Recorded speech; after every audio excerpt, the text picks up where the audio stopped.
සම්පූර්ණ කතාව පටලගෙන ඉගෙන දුකයි ගොඩයි අපහැදිලි දැන් ඉවසන්නම පැහැදිලි කරන්න කමේ වචන විසරක නොපැනුන අකුලාත කෙනෙකුගේ කිලුටුවක් පාවි අපි අදකින් ගැන කියවිද දුක ගැන කිලුනුවස් කියාවි දාපු සැපගෙන පොත් ගන්න හටවහම් බලමින් ඇස්සම ගලම බැස්සම වලට කැස්සේ නැ ඩේලි මුන්තන රහසේ පවුකලේ නමම සිල්ලම පුරපු බල්ලොන්ට ගැව්වන ගල්ලම උංග මරපු එකෙක් වෙන මන්තරම් මේකේ ගලපන වචනෙන් පවා දිය කලට සමන් සැනකින් දවා දෙවියන්ට පිස්සුද මේ මගේ තක තරංගෙට පඹයගේ උයයි මිනිහෙට අන්දවා ඒයි ඇතියලු යට ගිනි මතු වෙන බලගෙන උඩට නිහඬව මතු පිටි පෙන නිවි කිය විලසිමාවතයි උඩටම දැල් බෙවි දිගටම තොපි දඟලලා අමාරුවේ කැස්සා මගේ බෝලේ කෙල කැල නැතුවම කැස්සා කකුල් දෙක ළඟ ඉරනම දන ගස්සම පෙන්නුව කවුද කියලා තවමත්ම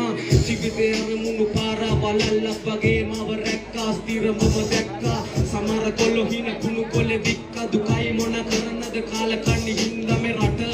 මේක මොලේ ගාන ගේමක් විශ්වාසෙ තියන්න බෑ කිසි කෙනෙක් මත මට යන්න ඕන පාර තිබෙ සිටිය මෙට පිට වැරදි පැටවෙනම කිසි කෙනෙක් පිට මේ ගලන්නේ වචන නෙවේ රස දිය කරන්නේ බොලාගේ කොඳු නාරටිය 999 වෙනි මැදිරිය ඇහෙන්නේ හතරනගන මරදිය නික සිංහය වගේ අවිනාරි පොරකගෙන හැම අඳුරගන්න බැරි එකෙක් නැබේ මම ළඟට එන්න කලින් ගෙලෙව මම රැළ ඒකයි උන්ට වස ඇහිදි මගේ නම ප්‍රසිද්ධිය අපහාස කරයි රහසෙම මව අනුකරණය කරයි ඒකයි ඇත්ත මං එළවන්නේ නැත්තේ උන්ට තෝනේ ඉන්න අද මම ඉන්න තත්වෙන් හඳ මොදු වෙලා ගොඩ එන්නේ බඩදිය කලබල වෙන්න එපා මේක මුල් ලබදිය මේකේ කාටවත් මං ඇදලා නැ දරදිය එකෙක් නැබේ මම එකෙකාගේ කරින් ගොඩ ගිය